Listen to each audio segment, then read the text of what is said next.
Hi guys, welcome back to my channel. So, good morning Bungaw. And every morning guys, ito yung tsura ng downtown ng Bungaw. And kung mag-jogging kayo and kung early kayo maglakad, hindi pa maraming tao pag ganitong oras. Pero pag mga hapon o mga 9, marami na yan. So, tingnan natin ang Bungaw. Tara guys, samahan nyo ako, lakad tayo dito sa downtown ng Bungaw.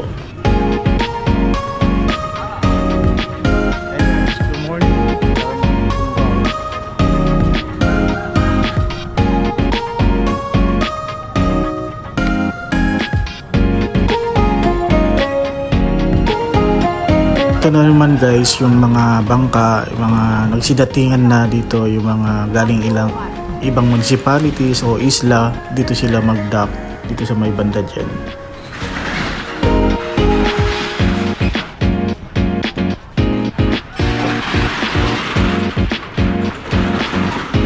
Maganda pala maglakad mga ganitong oras kasi hindi pa crowded yung mga tao and konti pa lang yung mga taong lumalabas sa kanilang bahay. Kasi every morning magdari mag-jogging dito sa downtown na ito ng Bungaw. May matataas na building din dito, nakita natin. Yan sa harap natin guys. And dito sa left side natin, andyan yung mga tricycle, pampasaherong tricycle guys. Dyan lang sila. Yun guys, so lakad muna tayo dito. And actually nandito na tayo sa sentro talaga ng Bungaw. So sa Bungaw kasi marami din nagbebenta dito ng mga street foods, mga pampasalubong na kung galing kayo sa mga isla. And pag pauwi dyan sila like sa public market. Dyan sila bibili mga fruits, yan. Ito yung diretso yung pataas dyan, yung papunta sa DepEd ng dito sa Bungaw. And meron din tayong matataas na building dyan guys. And nandito na yung main road din papunta dyan sa downtown ng Bungaw. And guys, so may bago silang building dito sa Bungaw. Yan ang tinatawag nilang NDCC. Yan ang pinakabago dito sa Bungaw guys. And may mang cafe dyan.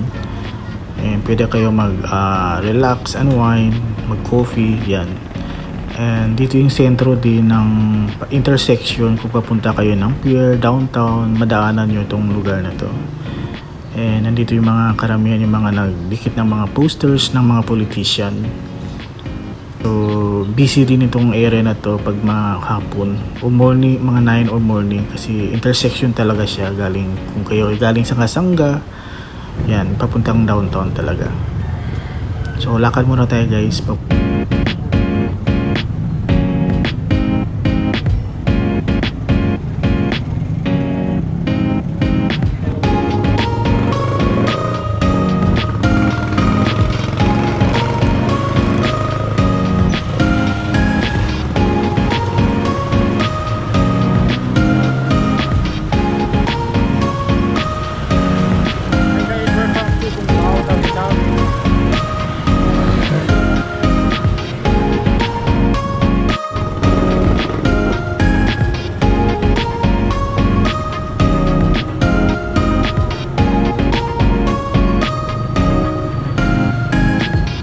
Yun guys, so yan, marami din mga stores dito sa Bungaw.